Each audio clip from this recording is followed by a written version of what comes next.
ennaku tubala kumizo okutuuka ku lukungaana lw'enjiri oluteekeddwa ekkanisa House of Prayer Ministries International MBALE lugenda kuba luyindira ku Mbale Senior Secondary School era okuyingira kugenda kwa bwereere.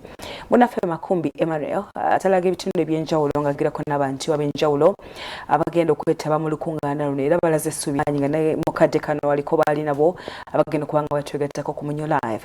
Makumbi butereevu ku Munyo musibye mutya?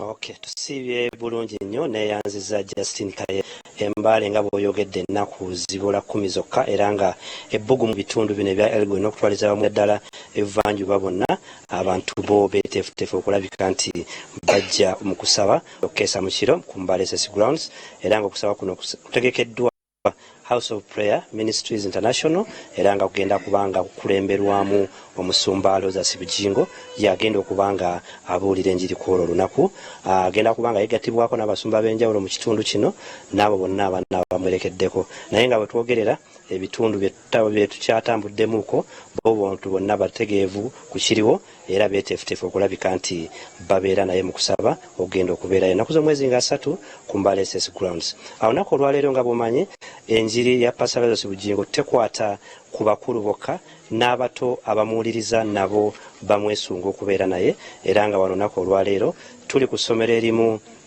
erimanyiddwa nga Lisa Primary School nga bano abaana bagezaako kuba nti bagamba abasomesa baabwe n'abazadde baabwe babakkirize ku olwo lunaku nabo bagende basabire wamu n'omusumba Lozas Bujingo bafune ku mikisa gye bajja badde bawulira nga buwulizi ku radio nga bamuwulira buwulizi era nga abasabira. Awo nako olwaleero ngenda kubanga njogerako nabo katono nnyo n'abasomesa batubuulire bo enjiri ya Pastor Lozas Bujingo ekola etya abaana baabwe era lwaki bamuwuliriza nnyo ku mbeera eyo kannegatibweko okusooka omusomesa ambuulira amannya ge ne lwaki basalawo kuba nti bawuliriza omusumba Lozas Bujingo. Yes, mukulu amannya?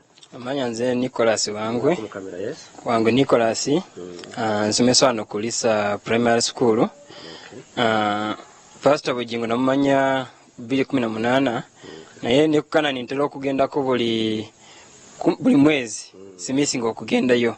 So Pastor Bujingo mwagala nnyo bwe natuuka mu kifo kino n'abaana bo nga amatera koledo nga bamwagala nnyo nga bawuliriza enjiri gagamba saba kati abaana bo nga baagala nnyo okusaba ne bayigira okusaba. So tusanyuse nnyo ku olukungaana luno olujja ku Mbale SS era tuli beetegefu nnyo. Mwe nga ttiimu abasomesa n'abaana oba ggwe wekka? Ffe nga ttiimu abasomesa n'abaana ffenna buli omu yeesunga okugendayo kubanga n'abaana bagamba nti no tudde kumuwulira twagala kumulabako. So ffenna twesunga twagala kumulabako era bituba tusaba nti neri bwatuuka eno ajeko ne ku ssomero lyaffe.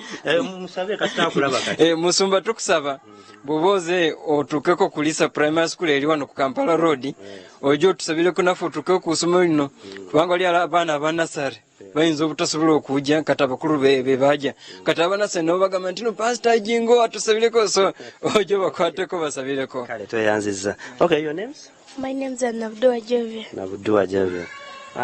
When you listen to Pastor Bujingo's sermons, how do you feel? I feel well. You feel well? Yes. When did you start listening to him? I started listening to him when I was at home. When you were at home? Yes. Your parents would allow you listen to him? Yes, because also then they listen to him. Oh, they also listen to him? Yes. Oh, so you think they also be there on the Mbale SS Grounds? Yes, I invite them. You invite them? Okay, please. Okay, hello, what's your name? My name is Masaba Dison. Masaba Dison? Yes. Masaba urumotien? Urumurai. Pastor Bujingo mugana ko chino? Mugana kap sabirako efuna maji sasa sabirako ni basali bange. Sabirako ni basali bo. Also macheke? P5. So P5? Yes. Okay, what about you? My name is Muska Solomon. Yes, Muska Solomon. What do you like about Pastor Bujingo? I like him to give me knowledge. To give you knowledge? Yes. Yeah, you have to pray with him. Yes. Okay. Yeah. Okay. Then you? My name is Bwemba Emma. What do you like about Pastor Bujingo? I like him because he prays people and they get healed. They get healed? Okay. Thank you so much. Ndoza olwakadde Justin sijja kuba nti suka wano embeera bwetyo bweri buli omu ayo yenjiri y'omusumba Lozas Bujingo kabe mwana kayo bakadde n'abakulu bonna era kyova olaba buli omu tumutuukako mu kiti kye ne tusobola okuba nti twogeraganya naye ne batuwa ku bye bafunye ne ku bye bawulira ku musumba waffe Pastor Rogers Bujingo. Sijja kusuukawo wano kankuddiza Kazindaalo weeyongereyo n'amawulire.